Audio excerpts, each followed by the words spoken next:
በምስራቅ አፍሪካ ሀገረ ስብከት የ2017 ዓመተ ምህረት አጠቃላይ ሪፖርት የያዘ 8 ገጽ ቀደም ብለን ለጠቅላይ ቤተ ክህነት ያስገባን ሲሆን ለዚህ ጉባኤ የተዘጋጀውን ሪፖርት ባጭሩ ከዚህ እንደሚከተለው እናቀርባለን።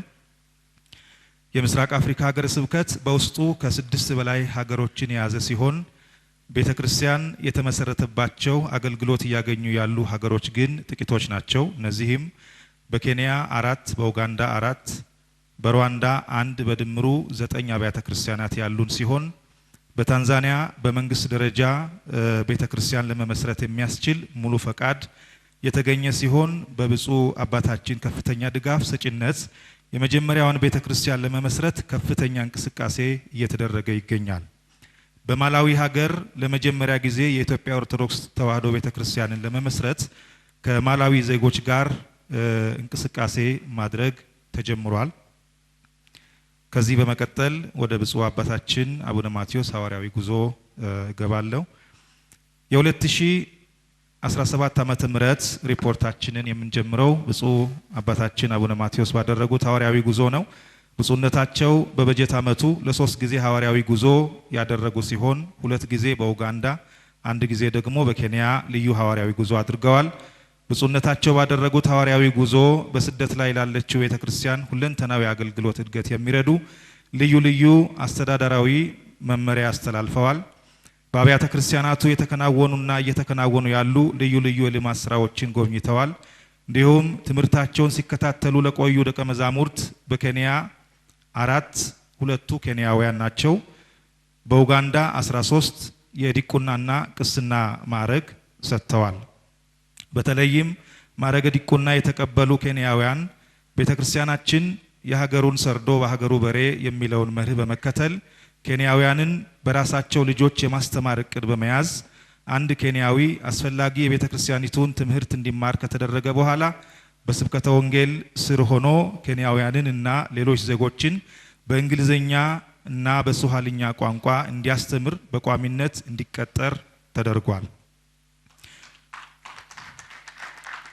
ወደፊት ከዚህም ከፍ ባለ የክህነት ማዕረግ እንዲያገለግሉ ከፍተኛ ትኩረት ተሰጥቶ እየተሰራ ይገኛል። በኡጋንዳም የመጀመሪያው ኡጋንዳዊ ዲያቆን ብፁዕ አባታችን አቡነ ማቴዎስ የዲቁና ማዕረግ ከሰጡበት ጊዜ ጀምሮ የካምፓላ መካነ ሰላም መድኃኔዓለም ቤተክርስቲያን ሰበካ ጉባኤ ጽሕፈት ቤት እና ቤትና ደሞዝ እንዲሰጠው ተደርጎ ብዙ ኡጋንዳውያንን እንዲሁም ሌሎች ዜጎችን በማስተማር ከፍተኛ አገልግሎት እየሰጠ የሚገኝ ሲሆን በዚህ ዓመት በናኪባሊ የስደተኞች ካምፕ ውስጥ 27 የኮንጎ ዜጎችን አስተምረው ተጠምቀው ወደ ቅድስት ቤተክርስቲያን እንዲጨመሩ ተደርጓል። ብፁዕነታቸው በኬንያና በኡጋንዳ የሚገኙ ምዕመናንን ወንጌል በሰፊው አስተምረው ቀድሰው አቁርበው ታላቅ ሐዋርያዊ ተልእኮ ፈጽመዋል። በብፁዕነታቸው መልካም ፈቃድ ብፁዕ አቡነ ቀውስጦስ የሰላሌ ፍቼ ሀገረ ስብከት ሊቀ ጳጳስ የቅዱስ ሲኖዶስ አባል ወደ ኬንያ ናይሮቢ ደብረ መድኃኒት መድኃኔዓለም ቤተክርስቲያን እንዲሁም ብፁዕ አቡነ ኤልያስ የኖርዲክና ግሪክ አህጉረ ስብከት ሊቀ ጳጳስ የቅዱስ ሲኖዶስ አባል ወደ መሰረቷት ካምፓላ መካነ ሰላም መድኃኔዓለም ቤተክርስቲያን እንዲመጡ ተደርጎ ሰፊ ትምህርትና ቡራኬ ለምዕመናን ሰጥተዋል።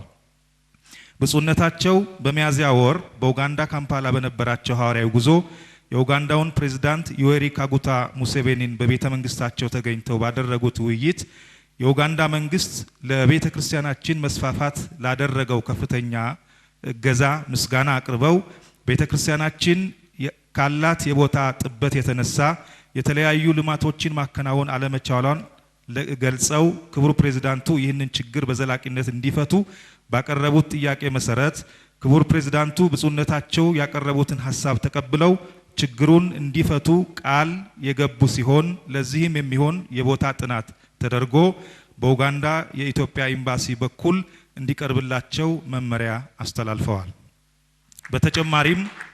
በተጨማሪም ብፁዕነታቸው በቆይታቸው የአስተዳደር ሰራተኞችን፣ የሰበካ ጉባኤ አባላትን፣ የሰንበት ትምህርት ቤት ወጣቶችን፣ ምዕመናንን እንዲሁም የሀገር ሽማግሌዎችን አነጋግረው አባታዊ መመሪያ ሰጥተዋል።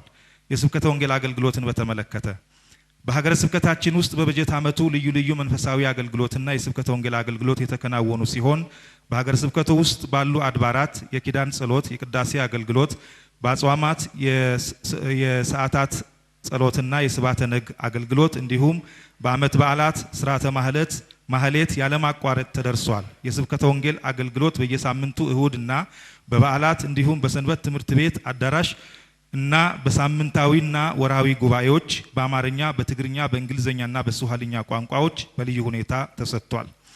የልማት ስራን በተመለከተ የኬንያ መርሳቤት ህንጻ ቤተክርስቲያን ስራ ለ49 ዓመታት በስፍራው የሚኖሩ ምእመናን ቤተክርስቲያን ለማነጽ ሲያቅዱና ሲመኙ የነበረ ሲሆን በእግዚአብሔር ፈቃድ በበጀት ዓመቱ የተሻለ ትኩረትና ሰፊ እንቅስቃሴ ከተደረገ በኋላ ወደ ስራ የተገባ ሲሆን ለዚሁ ስራ የሚሆን እስከ 10 ሚሊዮን የኬንያ ሽሊንግ ለማሰባሰብ ተችሏል። የህንጻ ቤተክርስቲያኑ ስራ በህጋዊ አሰራር ለኮንትራክተሮች በጨረታ መንገድ ለአሸናፊው ተሰጥቶ ስራውን በማስጀመር አሁን ላይ ሙሉ ለሙሉ ተጠናቆ ህዳር 7 ቀን ለማስመረቅ ከፍተኛ ዝግጅት እየተደረገ ይገኛል። በአገረ ስብከታችን ውስጥ አዳዲስ አብያተ ክርስቲያናትን በማስፋፋት ላይ እንገኛለን። እነዚህ በሚስፋፉ አብያተ ክርስቲያናት ላይ መንፈሳዊ አገልግሎቱን ቀጣይነት ለማድረግ ጠቅላይ ቤተ ክህነት ከፍተኛ ትኩረትና ቅድሚያ ሰጥቶ ትኩረት እንዲሰጥበት በዚሁ አጋጣሚ ለማሳሰብ እወዳለሁ። በቅርብ ጊዜ የአስተዳደር ጽሕፈት ቤትና የሰበካ ጉባኤ ባደረጉት ከፍተኛ ርብርብና በሳል አመራር በምስራቅ በኩል የሚገኘውን ሰፊ ቦታ በማስከበር የተቻለ ሲሆን በሽቦ አጥር እንዲታጠርና አበባዎችም እንዲተከሉ ተደርጓል። አንድ በጎ አድራጊ በማስተባበር እጅግ ያማረና ቁመቱ 4 ሜትር የሆነ ግዙፍ የካቴድራል መንበር በ340 ሺህ የኬንያ ሽሊንግ በማሰራት ለአገልግሎት እንዲበቃ ተደርጓል። እንዲሁም ከዚህ ጎን ለጎን ለቤተ መቅደሱ አስፈላጊ የሆኑ በርካታ እድሳቶችና ቅዱሳት ስዕላት እንዲሟሉ ተደርጓል።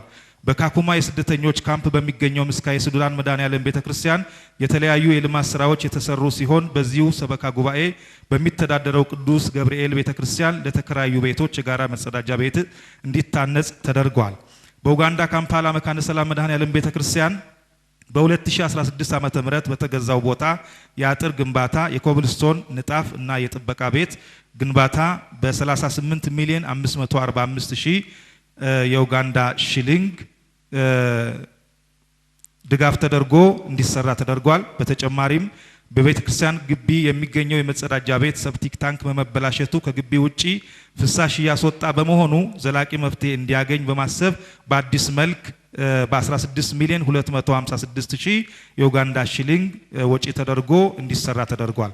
በተጨማሪም ከቤተ ክርስቲያኑ ዋና መግቢያ በር ላይ ያለው ቦታ አንድ በጎ አድራጊ ግለሰብ በማስተባበር የኮብልስቶን ንጣፍ እንዲደረግ ተደርጓል።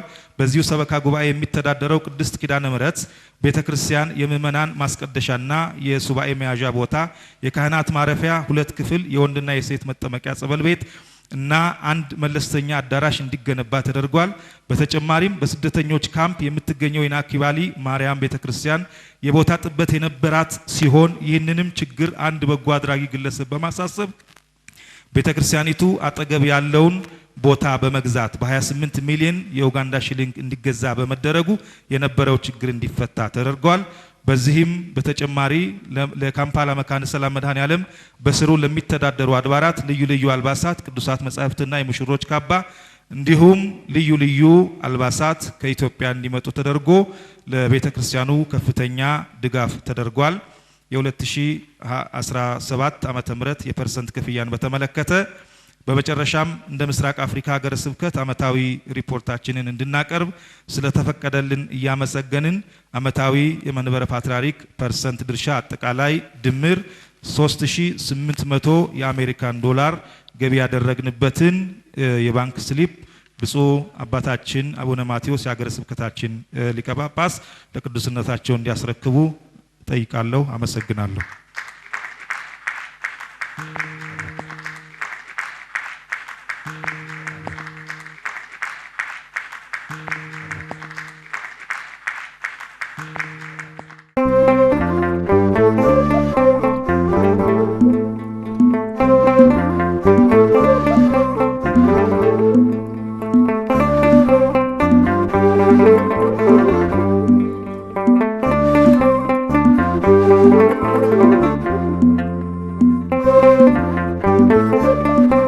Thank you.